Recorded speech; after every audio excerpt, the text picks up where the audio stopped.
So I've been asked to speak because I thought that I would have something of interest to say to all of you. A lot of you have actually been in my lectures, so most of you will have heard one or two of these rants at some stage before.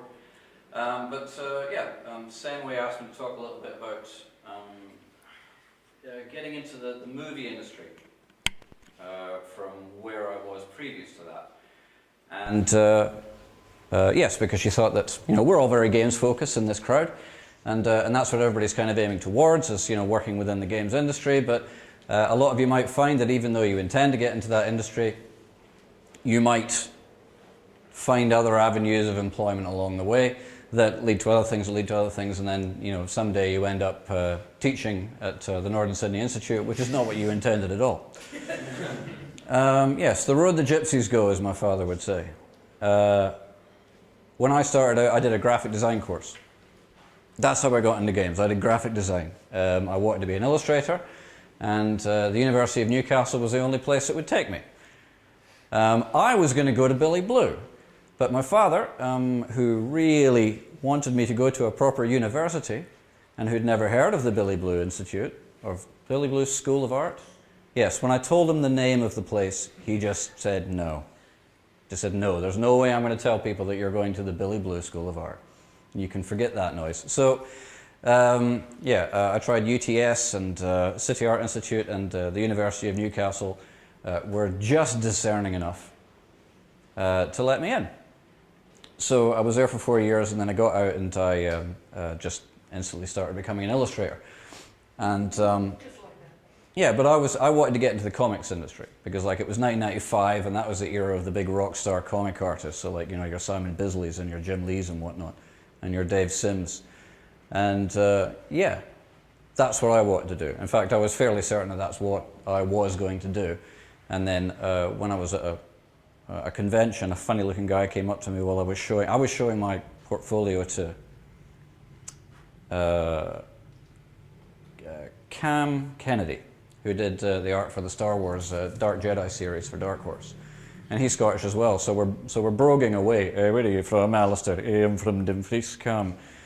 And this funny-looking guy in an Astro Boy t-shirt, Roger knows who I'm talking about, came up and said, "Oh, I'd like to look at your portfolio." So I was like, ugh, okay, but don't get whatever on it.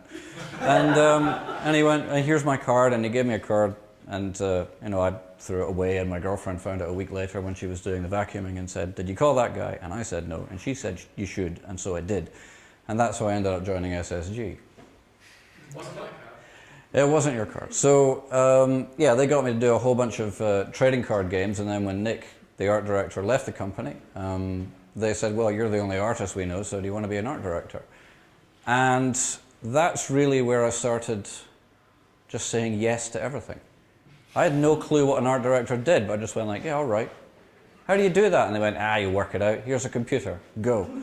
So, yeah. A little bit later on, SSG reduced in size, and so we had to kind of go our separate ways. It was a bit of a shame, and they asked me if I wanted to be art director at another place called Microforte, and I said, yeah, all right. And that was not a good year because the project did not go all that well, but it was good to have gone there because I learned an awful lot about what an art director is actually supposed to do. So by the time that wrapped up and I ended up in Melbourne at Tantalus, I pretty much knew what I was about. But anyway, as you know, every game needs a bit of an animated preamble in the beginning of it. And whenever that came up in a company, I would say, yeah, who wants to do the animated preamble? Yeah, I'll do it. Sure, I'll do that. And after I'd done about 6 or 7 of them, one of them ended up being good. Shush. So somebody who had seen it said, well, I've got this short film and I'd like you to direct. Do you want to direct that? And I said, yeah, all right. So that ended up getting released. It was 5 years later when it finally, because it took us 2.5 years to get the funding just by itself. So it was 5 years later when it finally got onto the short film circuit. It's been at over 200 film festivals worldwide, and we've got 20 international awards so far, including the ACTA locally. So that was the big one. That's the Oscar, if you will. So that was nice. After that kind of wraps, I went to work at Infinite Interactive with Steve Faulkner for a while, and then the games industry kind of hit the skids a bit. The global financial crisis saw to it that the dollar went up, and because all the work came from overseas, all the work disappeared. And everybody I know in the industry, anyway, either changed jobs or changed countries, and I like it here, so I decided to do that. So I moved back to Sydney, and then eventually I ran into Fiona, and she said, "Do you want to try teaching at North Sydney Institute?" And I said, "Yeah, all right." I wooed him. It was so difficult to get me on board. And I'd never had any formal training in teaching, ever, but I do like talking while other people listen. So I thought, well, maybe that'll be a good fit.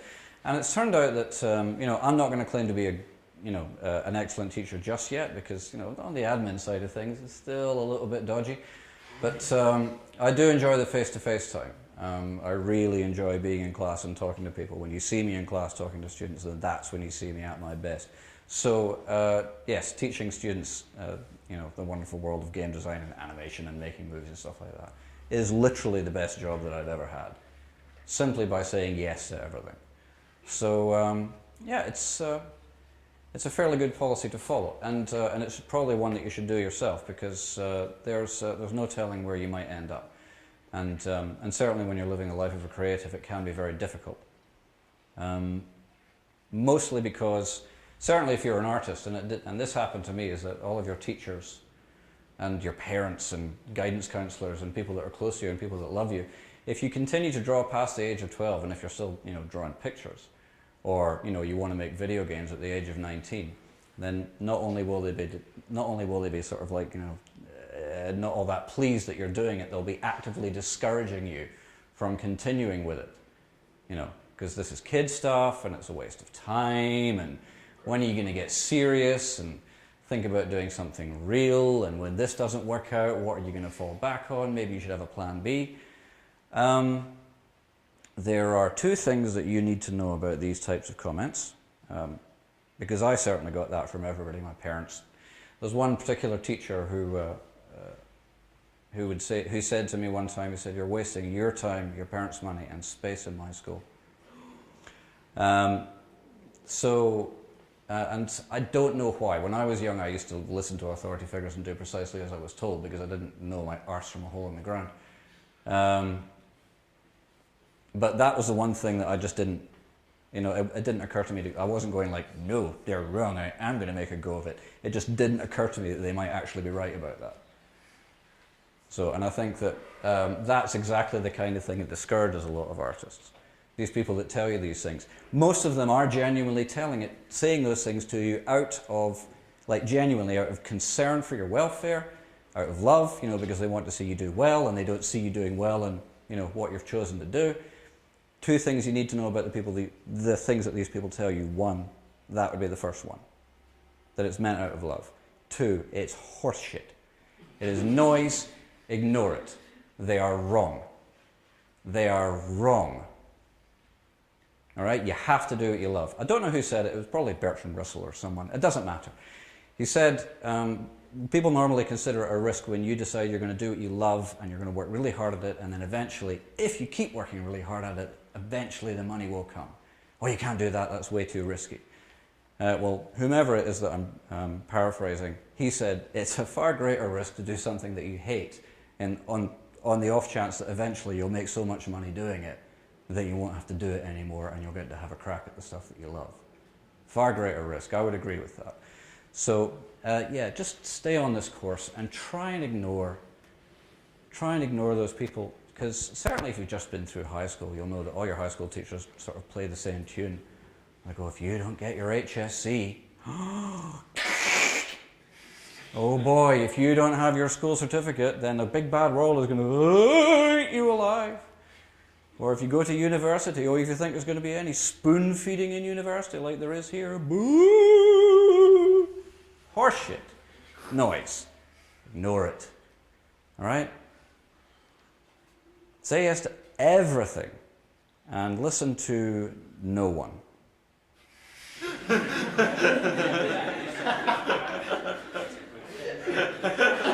And you might just get there one day. That's all I've got.